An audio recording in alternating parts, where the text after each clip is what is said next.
Assalamualaikum teman-teman, ketemu lagi di part 3. Part 3 saat ini adalah cara melunasi bank keliling. Bank keliling itu biasanya bank harian, bank bulanan, bank bank harian, bank bulanan, bank zaman, enggak ada. Bank harian, bank bulanan. Jadi di sini aku mau bahas cara melunasi bank harian. Jadi kita setor setiap hari, tapi kita tidak mampu untuk store dalam jumlah nominal yang tersebut di buku.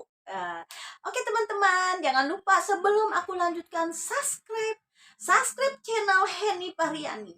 Henny Pariani akan selalu memberikan solusi yang terbaik. Walaupun channelnya masih acak-acakan, tapi ada sebagian yang bermanfaat. Bisa lihat di playlist aku ya.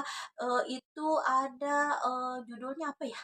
Playlistnya pokoknya ada deh tentang kehidupan. Jadi nanti bisa solusi-solusi tentang hutang piutang ada di sana. Oke teman-teman, sekarang kita lanjut. Gini ya teman-teman, misalnya nih sepertinya pernah terjadi sama suami aku dulu. Karena hidup itu nggak selalu mulus kan, pasti ada jebakan-jebakan seperti itu. Kebenaran suami aku tuh kenal dari bank-bank kayak gitu dari orang tuanya. Jadi waktu itu suami aku utang 1 juta. Kalau nggak salah tuh setorannya eh berapa ya, udah lama soalnya. 40 apa 50 gitu kan seharinya. Nah, waktu itu aku lagi pulang kampung. Jadi suami aku ngegampangin banget. Nah, waktu aku pulang, bang itu nagih. Bang itu nagih. Ya aku kaget kan. Tapi waktu itu bener-bener aku nggak mampu gitu kan. Bang, kalau setorannya 50, sedangkan waktu itu zamannya sepi ya. Masih tahun 2000 berapa ya? 2002 apa berapa gitu kan. Terus aku bilang gini, bang ini kalau misalnya disetorin ke abang semua itu bener-bener nggak bisa gitu kan. Oh, jadi aku tuh cuman berpikir secara cerdas ya, aku nggak belajar dari siapa-siapa. Jadi aku bilang begini sama bang rentenirnya, bang kalau mau seperti ini, aku bayar 50.000, kalau nggak salah kalau bayar 50.000, aku nggak bisa belanja. Jadi aku punya sistem seperti ini. Om, panggilnya om ya kalau bang kalian. Gimana bu? Jadi aku mintanya aku bayar 3 kali. Kan yang hutang bapaknya nih, yang mau bayar aku. Bahkan bapaknya udah mau seminggu nggak mau setor karena nggak, barang nggak ada, otomatis omset turun kan. Nah waktu itu aku bilang hari ini aku bayar 15, besok 15, besok 20. Jadi disobek aja kertasnya kecil-kecil sampai 3 bagian. Jadi kalau udah 50 baru sobek semua, berarti aku udah satu setoran gitu kan. Nggak bisa bu harus semuanya ya. Sekarang gini aja om. Om pilih. Om nggak aku bayar sama sekali atau aku bayar dengan sistem seperti itu. Nah si omnya akhirnya nyerah, mau dibayar atau enggak gitu aja pilihannya, karena aku tuh yakin banget seorang peminjam itu tidak akan menzolimi yang minjem. Jadi dia nggak akan maksa yang minjem itu harus bayar sekaligus, sedangkan dia tahu yang minjem itu nggak mampu. Pasti dia ngasih keringanan-keringanan kan. Nanti kan juga dia laporan sama bosnya gitu kan. Jadi jangan takuti setiap hutang itu. Jangan kita terfokus dengan pembayaran yang meledak gitu kan. Jadi solusinya caranya aku bayar 3 kali bagian. Jadi nggak mampu bayar segitu, akhirnya bayar 3 kali. Jadi 3 hari baru aku bayar, baru sobek satu kertas. Karena yang namanya hutang itu kalau ada etikat untuk bayar, walaupun sebesar apapun dia akan lunas.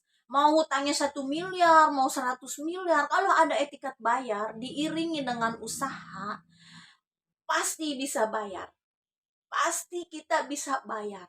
Kita kalau punya hutang, kita harus punya jiwanya orang kaya. Kalau orang kaya dia ngutang pasti kebayar. Karena dia punya prinsip, dia punya usaha. Nah kita walaupun usaha cak-cakan, kalau kita yakin kita bisa bayar, walaupun kita nggak sesuai dengan perjanjian, tapi kalau kita kerja sama sharing sama yang ngutangin, pasti ada solusinya. Solusinya yaitu dia mau untuk meringankan beban kita dan beban dia pun teringankan gitu kan. Nah dari segitu akhirnya lunas. Coba kalau nggak dibayar sama sekali, ada rentenir kita ngumpet, ada rentenir kita lari, itu bukan solusi. Kalau memang nggak ada uang, jujur aja bilang nggak ada uang. Kalau dikata-katain nggak pernah nyampe ya, cuman pernah lihat tetangga dikatain babi. Pernah ya ada ibu-ibu ngumpet ke rumah aku kira mah dia main.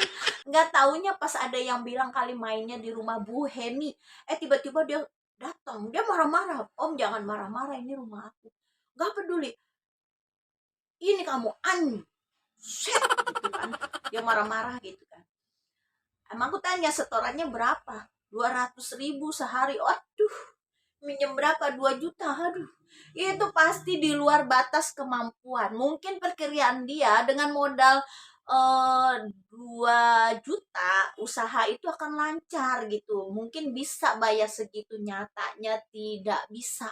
Akhirnya kalau kita tidak mampu bayar, kita diomong macam manapun juga sama yang minjemin, sakit tapi ikhlas aja lah, memang begitu kali emang. Tambah lagi kita ngumpet, tiap dadang ngumpet, jadi kan ini darah tinggi nih yang nagih.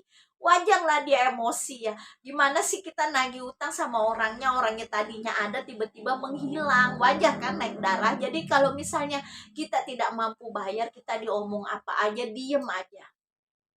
Jadi juga kalau kita caranya 200.000 itu aku juga kasih solusi sama dia, jangan lari dari utang.